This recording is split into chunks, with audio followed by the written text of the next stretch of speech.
Um, Good afternoon, good morning, wherever you are around the world. Good afternoon in Nigeria. Good afternoon. Good morning in Canada. Good morning in the US. Good morning. As it applies to you. So we have a very interesting topic in our hands today. We intend to talk about schooling, entry into Canada through school. That's what we are going to talk about today.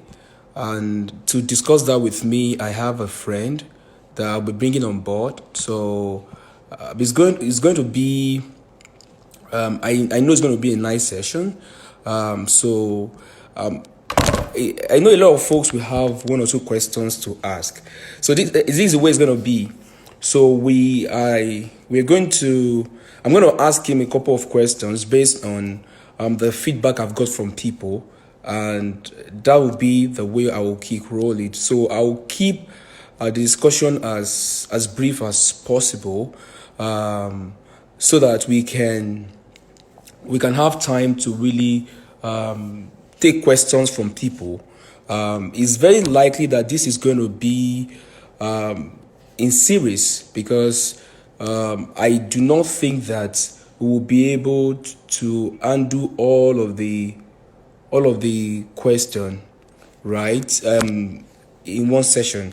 So I also know that many people will have questions regarding other aspects of entry into Canada apart from schooling. So we might not be able to bring all of those into just one discussion or one information, one gathering session. So eventually it might be in series.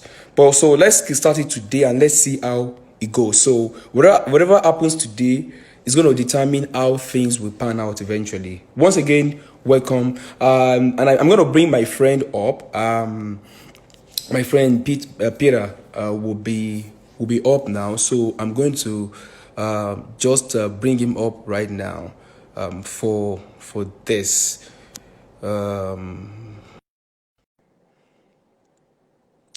So I just sent him a request now. I expect him to join me anytime. Hey, bro. Hello, Good morning. Good morning. How are you? I'm doing great. Good morning from my side, and good afternoon to those who are tuned from Nigeria. Good. Good. Good. Good. Good. Good to have you, man. How are you doing today this morning? I'm really doing good. The weather is not too bad. It's pretty cool over here. It's just cool, not very cold, because we are just entering summer now, so it's a good time over here. I mean, I was And gonna hope you're say good. I Is was gonna that? say when you said it's cold, I was like, man, what are you talking about? No, it's This cool. this It's this is quite this is, it's this is quite not cold, man. Yeah, it's cool. At least you can go out without really, having to put on a lot of things as compared to previously when you have to really, you know, wear all the jackets and dress as if you're going for a war. I know, right? So, Yeah. Peter, it's nice to have you here. Without much ado, I like to just swing into this because Instagram has a way of timing out and all. So, I want to make sure that we're able to get as much as possible. So, we're going to keep the discussion very within the ambit of time to start with. So, maybe in the next 20 minutes, we keep our answers short and simple so that we'll have time to get people's comments so that we can give them as much as possible. I know what we can get. So, quick one, quick one.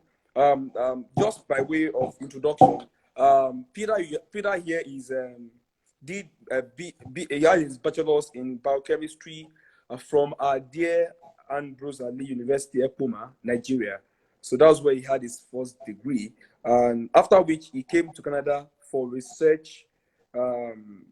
research M.Sc in nutrition biochemistry at Memorial University of Newfoundland in 2017. I mean, incidentally, I have a lot of friends who finished from Newfoundland. We have a lot of mutual friends actually.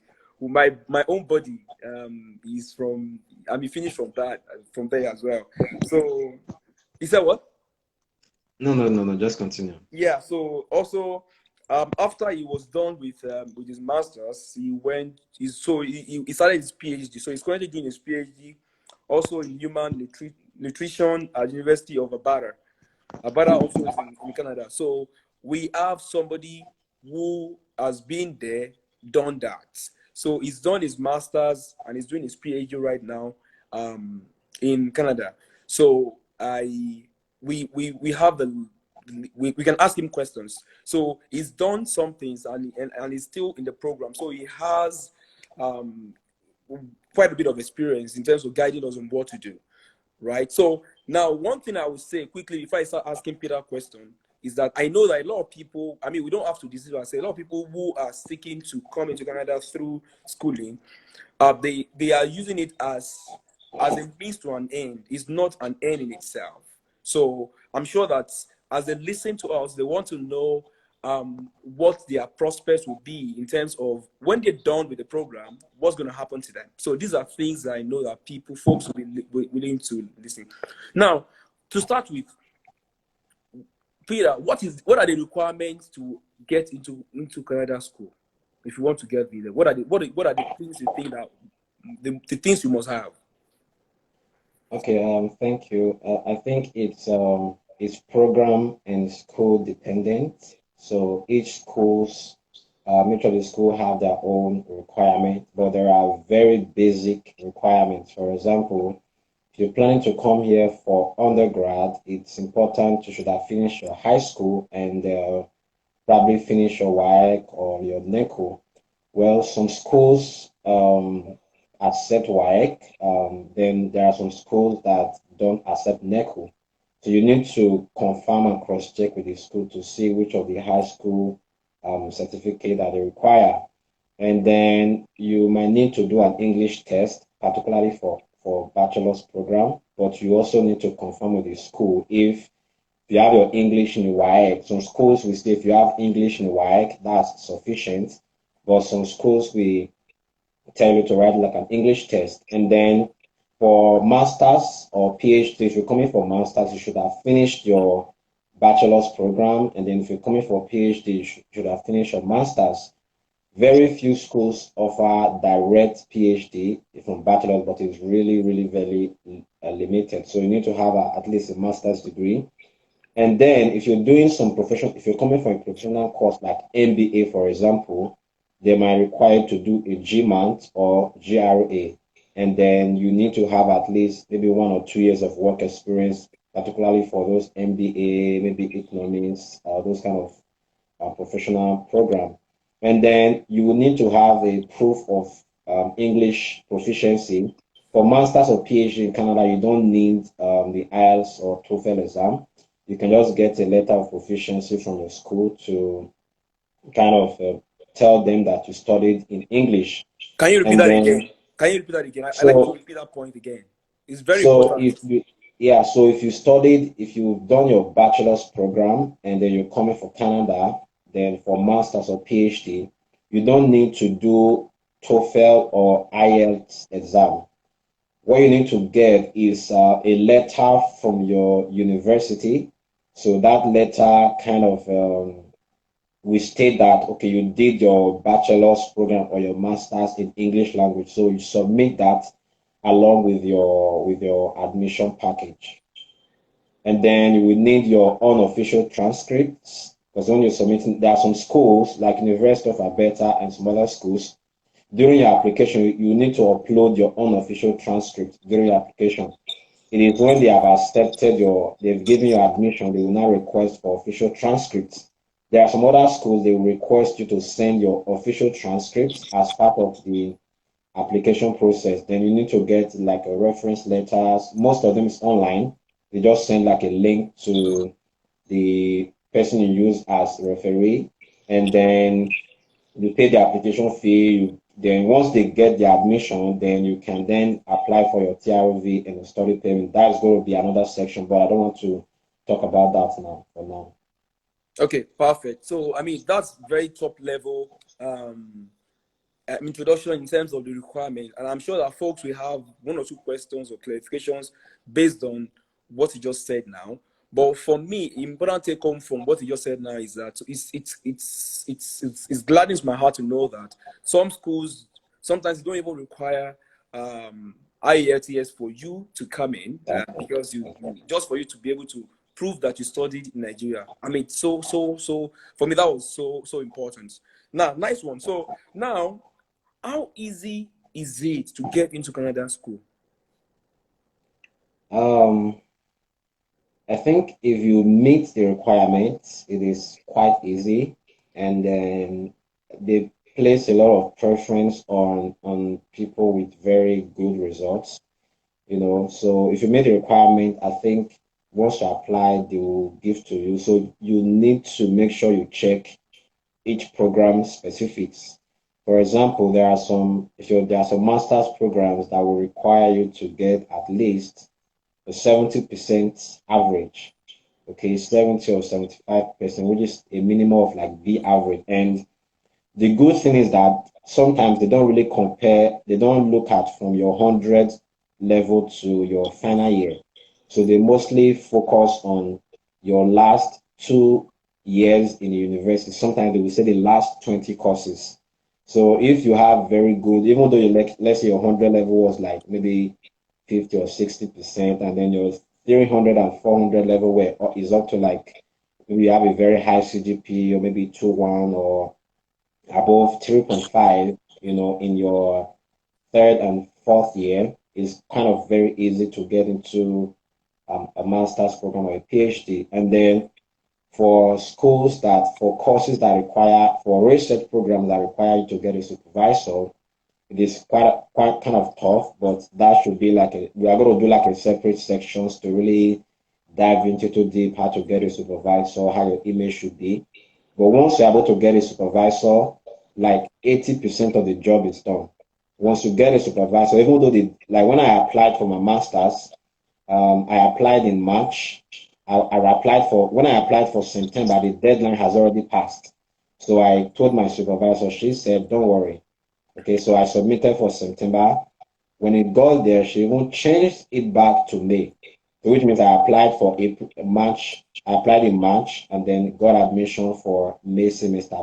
But that waiving deadline is mostly for research programs. So once all the requirements are met, it is kind of easy, but it's a lot of work. I have to be very plain to you. It's a lot of work, and if you want to do it, you need to kind of persistent and understand the process.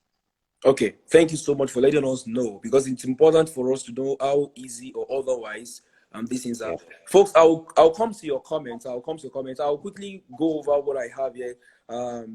So now, given that most people who do student visas are often they use it as a means to an end, and the end in this case is usually they want to become permanent residents. So, what is your take? What are their chances when you come in like that? Do people who come in as students really have a chance? I mean, using the benefits of your experience. Yeah. I think even without schooling, you can get your permanent residence. Okay, but schooling, if you school in Canada, it adds to your point.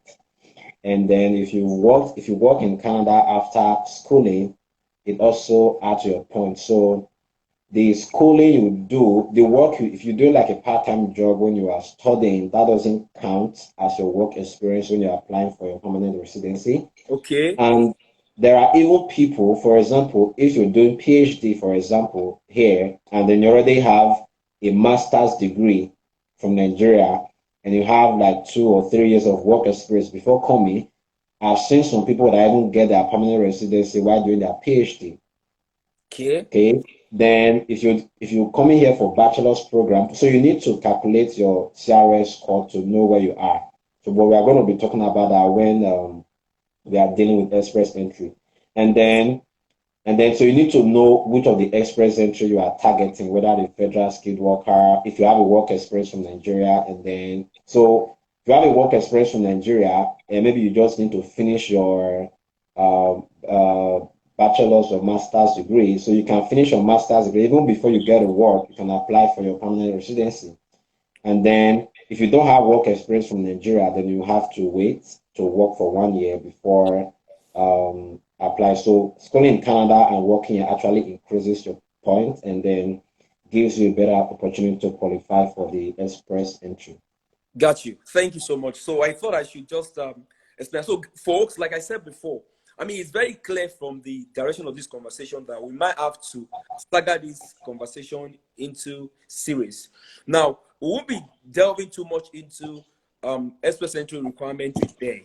Now, the focus of today is those who are looking at using entry into Canada through the schooling routes, and so and also those who have the mind to do express entry, how your how schooling in Canada can help your application. You just mentioned it to you that it asks your point when you have when you have you're having school in Canada. When you're schooling in Canada, we also know that like you mentioned, sometimes while having your during your program, you can actually become a permanent resident during when you're still doing your program. Are there any special treatment given to some professions like doctors in terms of Uh, application? for schooling, I think the same requirements are the same basic requirements apply to all profession.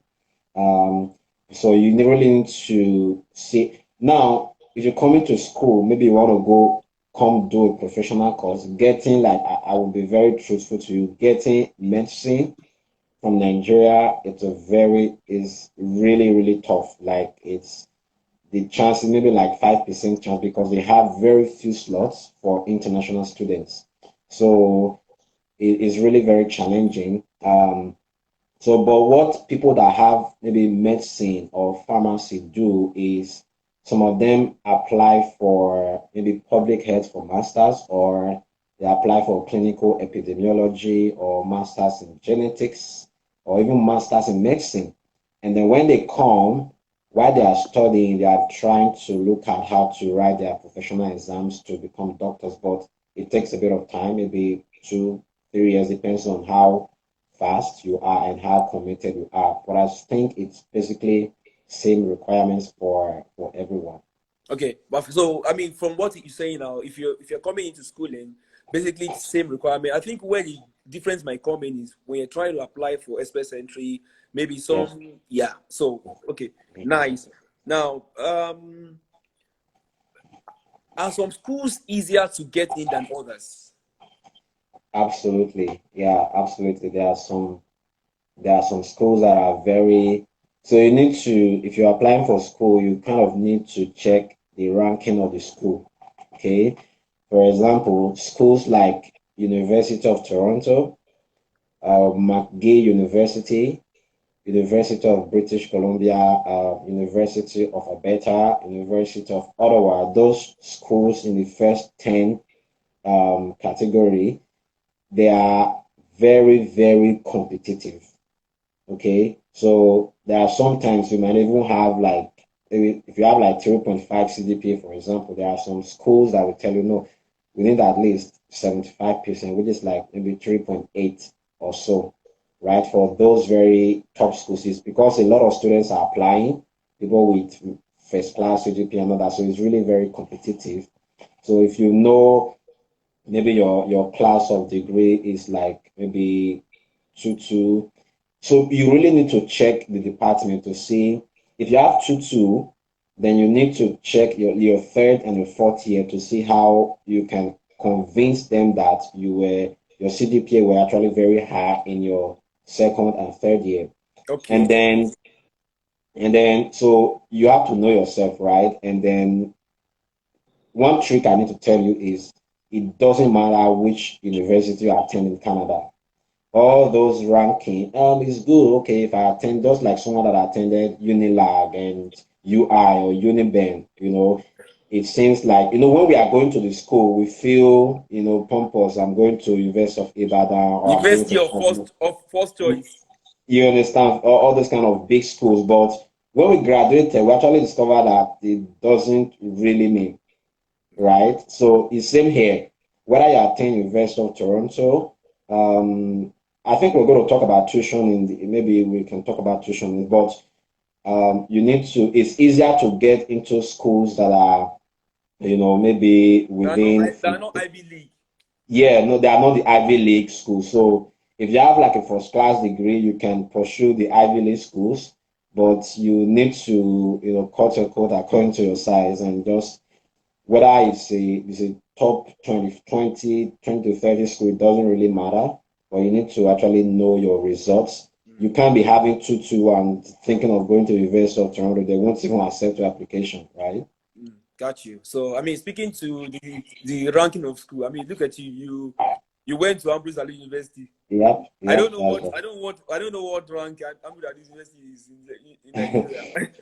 When you I know. when I when I applied, when I even told my support, so I mean my results were obviously good, so that's what really gave me an. So it doesn't matter the school you attended, what you can sell is your results. If your results are really very good, then it puts you ahead. Okay, Mm. then so I remember there was once a professor came to me. Someone sent the professor an email and then the professor was trying to find out about his school.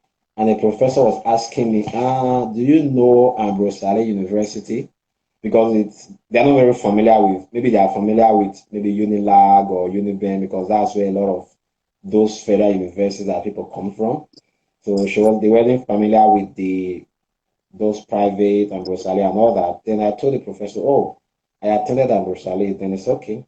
Since you attended Ambrose and you're good, so I assume everyone coming there is good, right? So it's actually your personality that you sell most, not just your school. Okay, thank you. So, guys, we actually can use the question button over there to drop our question. So, I should be taking questions any moment from now. So, the last question Um, that will be okay, asked. yeah, continue. Yeah. Do you want to talk about so in terms of tuition, was that the next one you wanted to ask or Yeah, in terms of question, yeah, tuition. Yeah, go ahead and talk about tuition. okay? So there are so you need to really know if you're coming here for a bachelor's program, there are some universities that are quite, easy, affordable. Or if you're coming for a master's program for research, there are some universities that are still kind of very affordable as well. And then if you're coming for research, you don't need to bother yourself about tuition because irrespective of how big the tuition is, you're going to get funding that will cover your tuition. Okay, so some schools that I would say have very cheap tuition, um, Brandon University, in Manitoba. I think that tuition is quite affordable. Then University of Guelph. University of Guelph is in Ontario. Yeah, their tuition is also affordable. Then my own very Memorial University, I think is one of the cheapest. So if you're really considering tuition, Memorial University is one of the cheapest. But some programs require some special fees. For example, if you're doing MBA or maybe those some oil and gas engineering, even though the tuition is cheap, they might require to pay a special fee of like $15,000 or something. So you really need to check with the school. And then the University of Calgary, in Alberta too, is quite affordable. Then University of Northern British Columbia in BC, that is very, very affordable. Very, very. So Very that, affordable. yeah, yeah, very. So that one is that and Memorial University kind of have the same tuition range. And then University of Saskatchewan too is very affordable in Saskatoon. And then University of Alberta, to me, I would classify it as affordable. Okay, even though it's a top ranked school, I will also say it's kind of affordable, but it's a little bit higher compared to Memorial University, University of Guelph, and the rest. Okay, perfect. Thanks so much for that. So, I will take a couple of questions before I ask you. So I'll just take a couple of questions. So someone is asking here that are funding opportunity available for MBA students in Canadian institutions? For unfortunately, so the way MBA works is you won't there's no it's not MBA is not a research program. Okay, so it's not funded, but if you're doing MBA, there are some scholarships you can apply for while in the program. For example, a lot of banks those Social Bank and CIBC and all of those banks, they offer scholarships to students in MBA, but you won't get direct scholarship or funding from MBA. Okay. Okay, I think that answers Aiti's question. So someone is asking that what about someone that graduated with a 2-2? What are the chances? What chance does the person have to get into? I think you answered that question already, but you might just re-emphasize what you said again. Yeah, so for someone that had 2-2, then you it's important so you need to check if you apply. It's a bit difficult. Okay, it's a bit difficult, but if your third and your fourth year results are, if you just calculate only the CGPA and then only your those results are maybe around above 3.5 or 3.6 at least, then it's kind of easy to get admission. There are sometimes the department waive those requirements, especially maybe if you have like work experience added to it. Maybe you're applying for computer science and then you submit your CV and then they look at your resume, you have a lot of all these programming skills, then they can waive upon the recommendation of the department or the head of department, they can waive a lot of those stringent requirements. Okay, perfect. So now someone asked now again before I go to the question button. Thanks, guys. Keep those questions coming. Can someone find research funding in M.Sc engineering? Yes. So in engineering, there is what they call M.Sc. There is what they call Masters of Applied Science, MASC. Then there is MENG. Okay. So the MENG is mostly the funded research program. Then the M.Sc is mostly the course based. So you need to check with the schools. There are some schools that are like Memorial University, for example, they have research, which is MENG, and then they have M.Sc, okay, or Masters of Applied Science. So you need to check each of the schools and see if it's research or if it's funded. But you can get research for engineering, maybe like mechanical, electrical, computer engineering. You can get funding for engineering, like full funding. Oh, nice, nice. Now, let me go to the question button. I think we have quite a bit of questions there. Okay. So I have a question. I have been expecting my admission letter for over a month now. How long do I have to wait?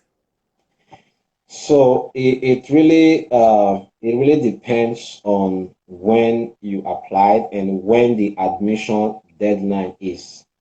Okay, so most schools they only start reviewing all the applications when the deadline has passed.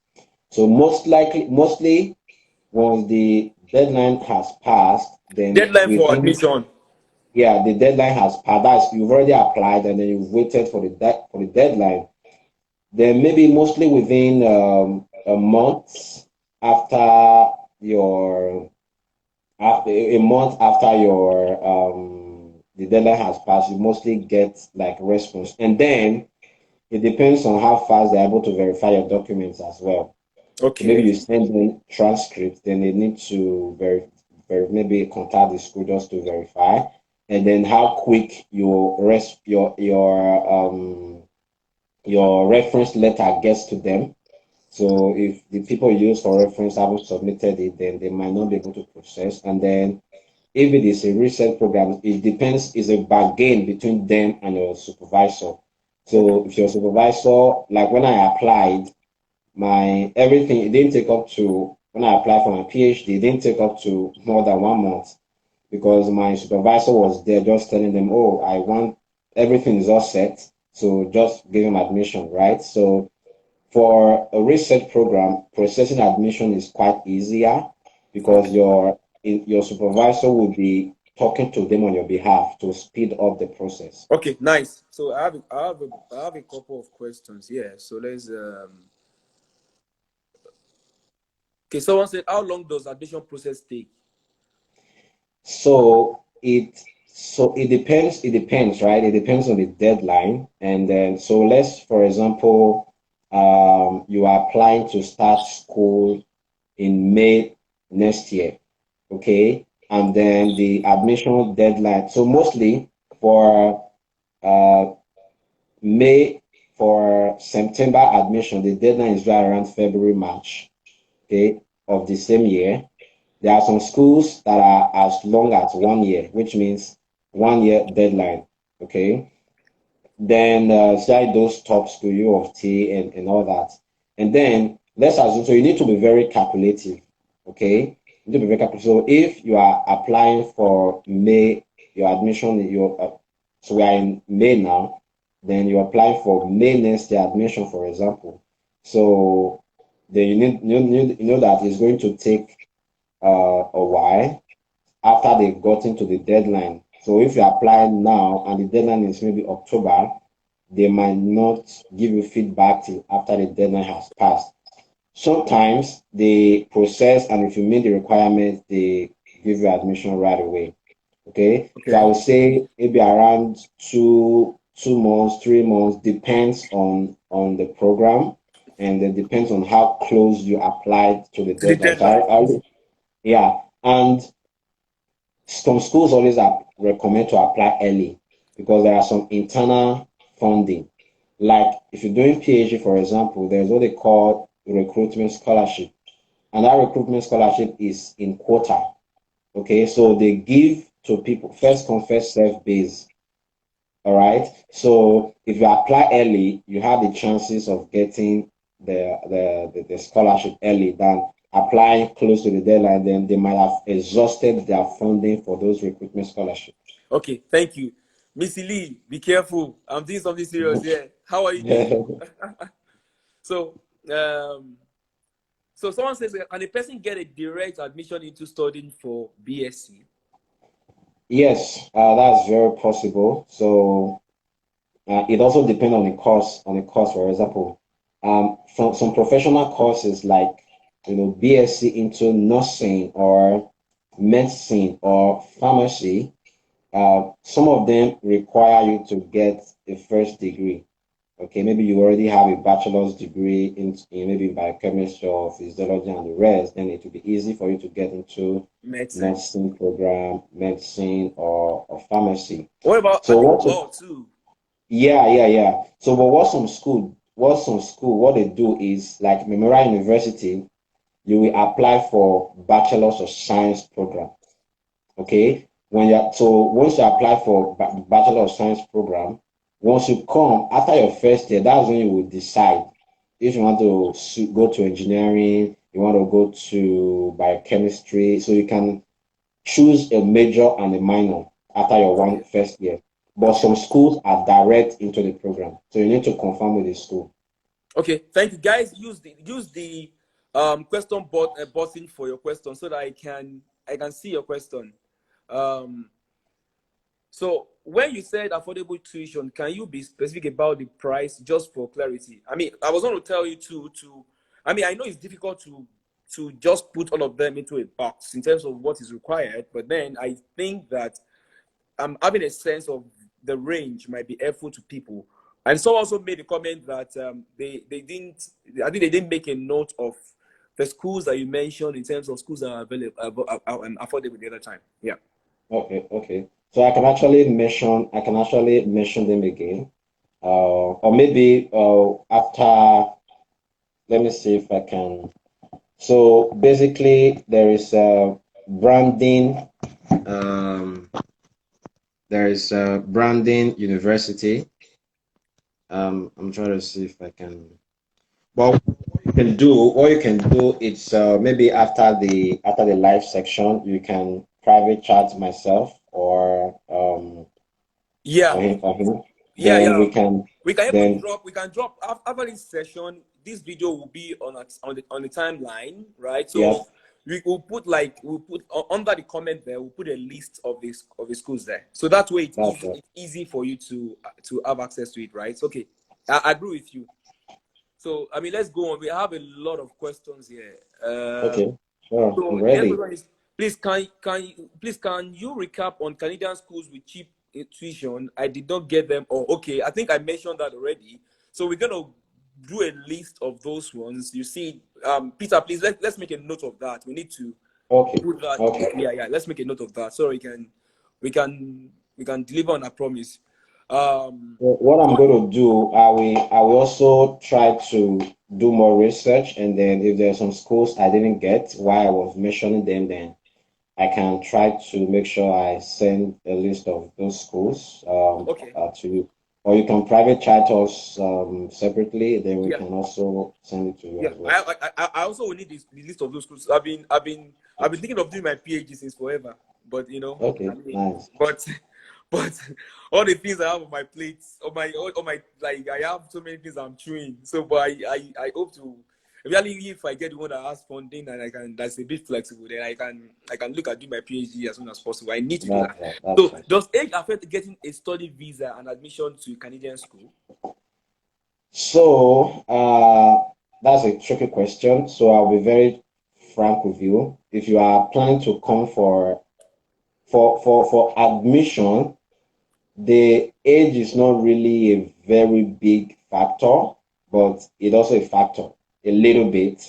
So now let's do if you're applying for a bachelor's program and then you finish your work in like maybe 2005, then you're applying for bachelor's degree now, then the gap is a lot, Yeah. right? So the school they are going to put that into consideration, okay? And then for visa application, I would say yes, and it depends on the program you are applying to. So if you, even though most times it's not as much of a challenge when you're doing your admission, okay, it's mostly in the visa. So you need to convince the visa officers what you have been doing, those gap of years, you need to That convince you need them, to be able to explain those gaps. yeah, what you were doing. If you can explain, maybe you were not able to, maybe due to financial reasons, or you were trying to raise some money for yourself and all that. And then for master's program, if you finish your B.Sc like maybe 10 years ago, it's not as much of an issue, but just a little bit. But that should not prevent you from applying or applying for the admission or the visa. We are going to talk about study permit and visa in a separate section, but that shouldn't stop you from applying.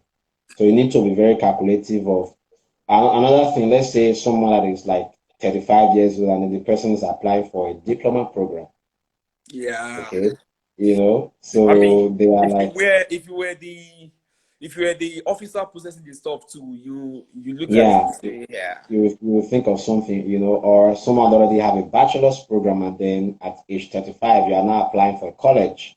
They kind of accept maybe for postgraduate diploma. So age wise, instead of if you can't get a master's program, you can get a postgraduate diploma program. Okay, nice. Moving on, is work experience part of the requirement to get study visa and admission to Canadian school? No. So it depends on the course. Yeah. Okay. So for MBA program, they require you to get Yeah. at least a 2-year work experience for MBA program. And then mostly MBA for engineering, I'm not sure it's not a specific requirement, but so you need to check specific programs. Okay. So if you're doing engineering, for example, maybe a master's program in engineering and have work experience, you can put that in your CV, then just to show them, okay, you've been working for a while, you want to become more professional in your approach. Okay. Then for visa application is not a requirement, depends on the cost. So if you've gotten admission like me, I didn't really get like a lot of work experience from Nigeria when I applied for my visa the first Masters. time in 2017, right? So let's assume you just finished your NYSC. Like me, I finished my NYSC in November 2016, and then I came here in May of 2017. So I haven't really been working or getting that long work experience. But if I wanted to apply for MBA, I won't have been eligible because I don't have the required work experience for that. Got you. Got you. That makes sense. So I mean, let's move on. So the next question I've got here is, please, what are the visa requirements for postgraduate students? So postgraduate student means postgraduate diploma program, master's program, and then PhD. They are all postgraduate programs. Okay. So the requirement for visa is number one, you should have gotten admission. The admission letter, that's the, if you don't have that admission letter, don't even open the Don't even online bother. application. Yeah, so once you have your admission letter, that's the number one requirement. And then you need to have, source of fund. If it's a funded program, you need to have the funding. Then you need to have a sponsor as well. But we're going to dive in detail. We are going to have a separate section to actually break down all the visa requirements. But admission letter, funding, or finance are the most important things you Can need. you repeat that again? Because I know that a lot of people would want to know that. Okay, so the most important requirement you need is number one, you need to get your admission letter first. Then after you've gotten your admission letter, then you need to have source of funding. So either it's funding from the school or your personal funding if you are going to be applying, if you're going to be sponsoring yourself, so you can get that source of funding. Then you need to do like a Police report. police report. Then you need to do, if you can do medicals if you want before, like me, I always like to do upfront. Okay, but doing upfront is not a guarantee that they will give you visa, right? So some people wait for them to request them to do the medicals before they apply. Okay, you need to have your medicals. Then if you're doing pre, your police report, your finance, then you need to have an active passport with at least 6 months validity. You still have a space of 6 months, but it's always good to have A longer, yeah. passport time. Yeah, yeah. Yeah, so that you don't You don't know stress how long yourself. the process will take, right? Yeah, that's right. Okay, perfect. Um, so I have another question here. Do you have plan to talk skilled worker immigration to Canada and how to find job plus how to apply? I think yes. Yeah. So it might not be in this session. If I can't be it can't be in this session. As you have seen, we have a lot of things to chew. So Peter and I will come up with a structure on. I know that is quite important. Yeah. Skilled worker immigration to Canada and how to find a job. So we just thought we needed to mention this because of what has been happening in recent.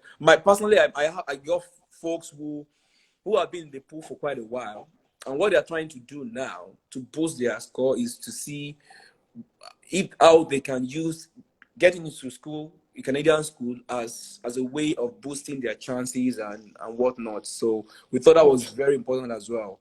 That's why we are so clearly. And the earlier the better to apply, because each year that passes by, you're losing point as your age increases. Correct. So yeah. Correct. So that's folks, use the question button to ask your question. So someone I have a question here. When applying for any degree and one is out of school for a long time, will this affect in any way? I think we've mentioned this before, but we want to reiterate what we said before regarding that. Yeah. So it depends on the degree you are applying for. Okay. So if you're applying for a master's degree program, let's say you finish up, I've seen people here, like one of my friend in University of Alberta here doing masters.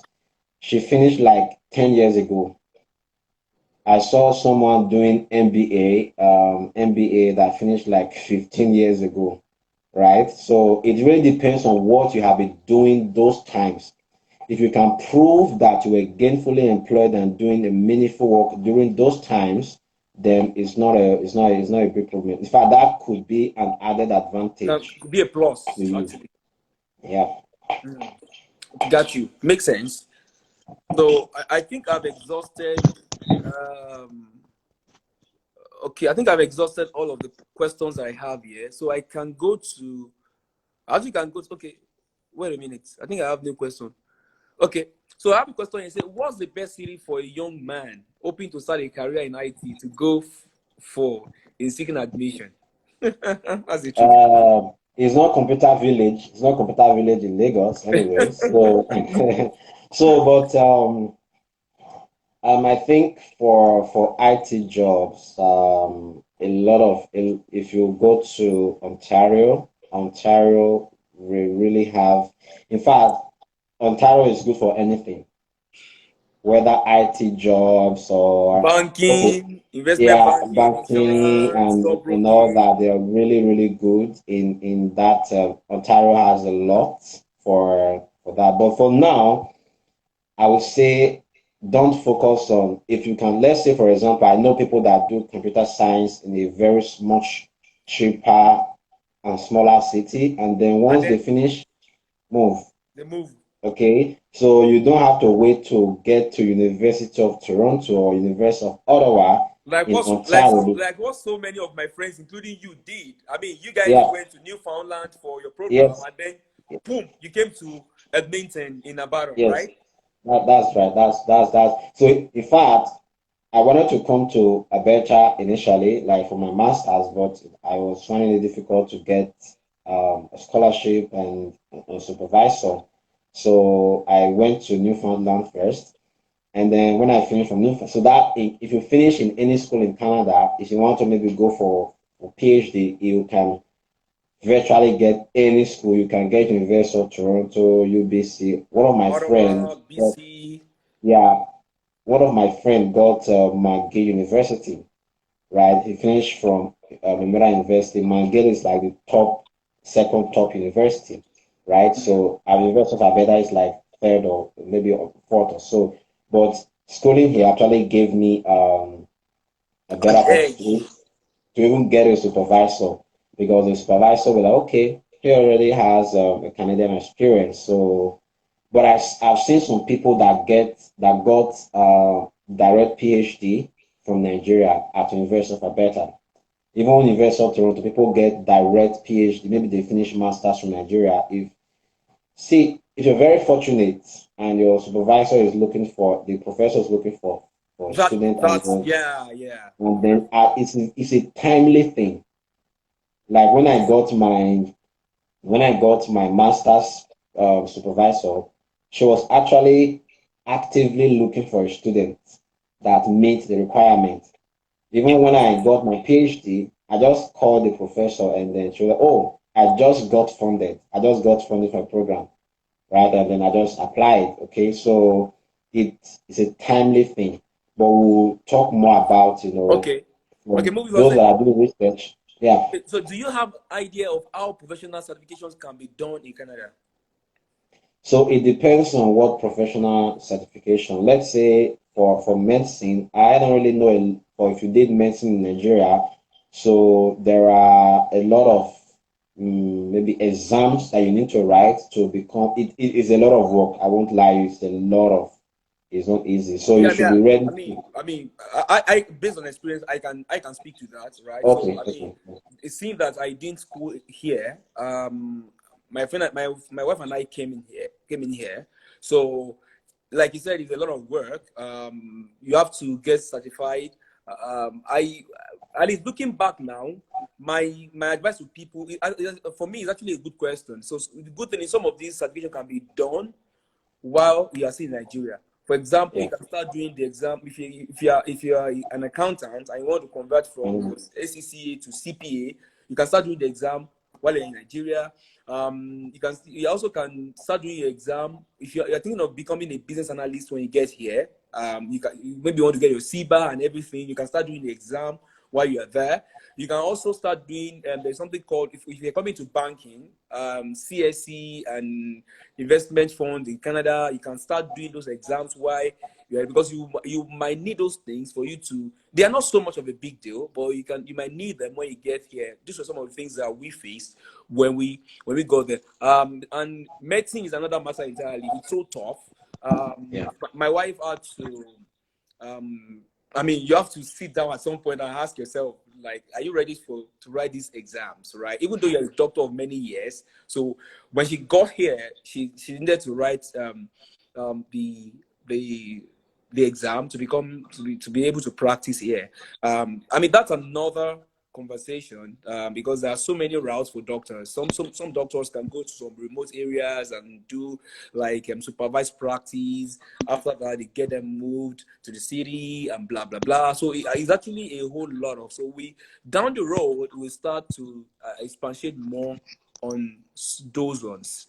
Then it's same for pharmacists as well. Okay, so Yeah, yeah, sometimes you need to maybe work in a just do like a pharmacy assistant here. Then you need to do internship, yeah. and then so it depends on each province have their own Their own. requirement for those degrees, right? So you need to really, but so if you're coming, like you said, you need to really be patient, and you must be ready to, even though you might be doing some, little jobs, the first few months, even 1 year, and Yeah, all that, then while you're working on your, so don't just come and first month you say, oh, see my certificate, I'm a doctor, I want to go and do surgery. They will not give you yeah. anything. I mean, it doesn't work. It doesn't work. I mean, and what I say to people is, think about this.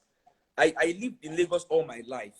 So if I had wanted to move from Lagos to Port Harcourt, for example, the truth is, the first few months, it's understandable if I struggle in the first few months in terms of trying to adapt to the environment, trying to get a new job.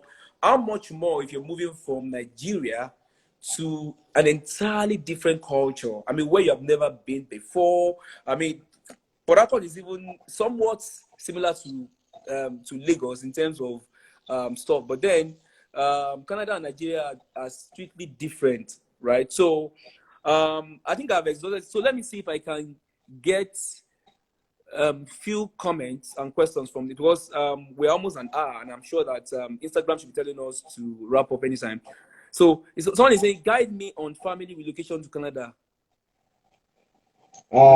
So the way it works differently for different people. So I will talk about myself for schooling. So what people do is, let's say the wife or the husband apply for school, let's say master's or PhD, and then they can either apply. So once a wife get admission, so as a wife is applying for study permit, she can also put in application for your work permit at the same time. What other people, then you can both come together. Okay, so what a lot of people do is, because if you're applying together, you are just telling them, "Oh, I'm not coming back." That's correct. Yeah, that's what they feel, right? So what a lot of people do is the spouse apply first, start a program, then maybe after a few months and all that, then you can apply for open work permit for your spouse. There is, in fact, Canada is very, very good in terms of family reunion. So once you're already here, you can just apply for just your, just apply, add a letter to it and blackmail them. Your yeah, emotional blackmail is what they call it. Just yeah, tell them that yeah, you are yeah, you are not focusing because your wife is not here. Emotional stuff. You just blackmail yeah, them. Family. I mean, yeah. Canada, like you said, Canada is very family oriented. So, I have a question here. Somebody says that, how do I construct my cover letter, statement of research interest, and sample of candidate scholarship work? Can you repeat that? So the person is saying that, how do I construct my cover letter, statement Okay. of research interest, and sample of candidate scholarly work? So I'm sure you know what the person is trying to talk about. Yeah. So it depends on the program. So okay, so I'll give myself like when I applied, right? So if you've already gotten your supervisor, the supervisor will send you a draft of the project. Okay? When I applied for my PhD, for example, I did not even write anything because my supervisor just sent me an abstract of the project, and I just used that as my research interest to apply. Okay. Then if your supervisor have already discussed like the research program to you, then you can just expand on it a little bit. Okay, so it's really, you can speak, if you've already gotten a supervisor, you can speak to your supervisor ask the supervisor, or you need a little bit of a draft on the research interest. Okay. Okay, except some that will require you to some that will require you to write even without getting a supervisor. Some programs will tell you to write like okay a little bit of a proposal. Okay, but you can kind of discuss with your supervisor and see how that goes. And then Okay. yeah, so just Okay. make sure you state this is the research. You talk about how important the research is. You talk about the funding available for the research, and then you talk about how maybe some of the designs in the project and all that. But Okay. we can talk if you maybe you try to draft or something, so you can message us privately, and then we can help you look at your SOP And and all that. look through it and see what we can add on all. So now, Yeah, Peter, unfortunately, we have to end anytime soon. By way of ending, I want to let people know that it's important for us to handle all of the questions and all of the concerns within a session. So we get feedback from people, and based on the feedback, we come up with when next to talk about this, to talk about the entry into Canada and what aspect of it we should talk about based on the feedback from you. I must sincerely thank Peter for agreeing to do this with me. I was I he is not aware. I will tell him now why I thought he should join me on this. Now, I've read so many things on the internet, and I see people complaining about how they paid so much to get into Canada. yeah, And the unfortunate thing is, they paid that much and still did not they didn't get into Canada eventually, right? And I that's right. thought, okay, that how can I come in and bridge the gap? Now, the things I didn't pay a kobo to anyone. I didn't pay a penny to anyone to do all of the process that I did. I put all of them together myself. And I'm not, the reason I'm saying this so that people will know that when we're saying this, we are saying this, we are speaking from the viewpoint of the things we have done.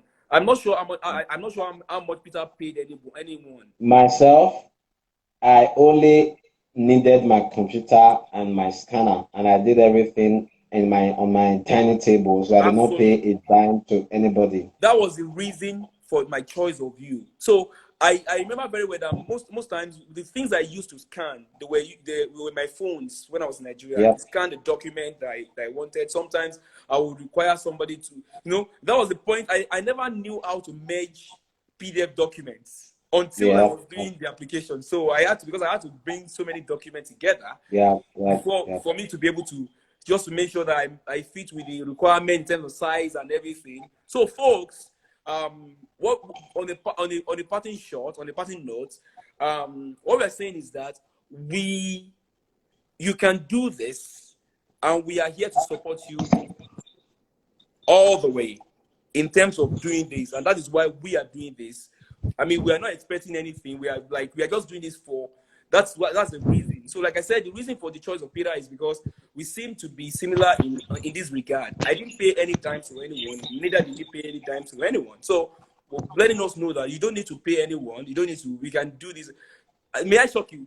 Some of the people that we did the application together at the time that was coming down here, some of them are still in Nigeria. Someone told me he paid about 800,000 naira, and Wow, I was some of the information that he knew afterwards. I was the one that gave him the information, not even the agent. So when I told him that's that, right, that's okay, right. yeah, when I told him that, do you know that you can actually can do this in Manitoba? There's so many programs in Manitoba apart from the federal skill worker. There's so many Yep. programs in Manitoba that you can actually can leverage. There's so many programs. The guy did not know that okay, that Mm-hmm. if you don't meet this particular score, if you can get some these programs in Canada, in Manitoba, just add it to your stuff and you go. So, folks, Yeah, thanks so much information. for being with us this morning or this afternoon. We are in the morning here. Thank you for spending some of your hours with us. We really appreciate your time with us, and we'll stay tuned. Thanks so much again, Peter. And then we engage out, we talk, and we come up with what next to talk, and we get feedback from people. We elicit stuff from them, and based on that, we determine what. Once again, thank you guys for everything, Peter. I so much appreciate you once again. I can't thank you No enough. problem. Yeah, Thank you for have that. a great. And I posted I posted my Instagram handle in case you want to send me a private message, or if you can contact him directly, then All right. he can always get feedback to me. So just try to All right. connect. We are really here to help. Any question you have, just ask.